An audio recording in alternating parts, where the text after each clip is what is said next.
Your brand new Google Pixel Buds Pro 2 deserve a quick and hassle-free setup.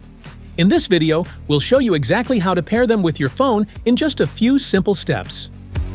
Open your phone's settings and enable Bluetooth.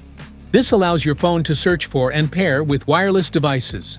Ensure it's not connected to other Bluetooth audio devices. Open the charging case with the buds inside. Press and hold the pairing button on the back until the LED blinks white. This means your buds are now discoverable to nearby devices. Go to your phone's Bluetooth settings and tap on Pixel Buds Pro from the list. Wait a few seconds for the devices to connect successfully. You may be prompted to confirm or allow access. Tap Pair or OK.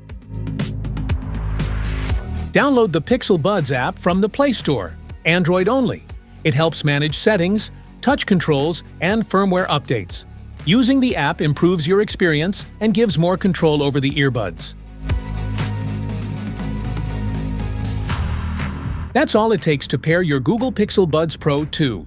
If you found this guide helpful, make sure to like this video and subscribe for more easy setup tutorials. See you in the next one.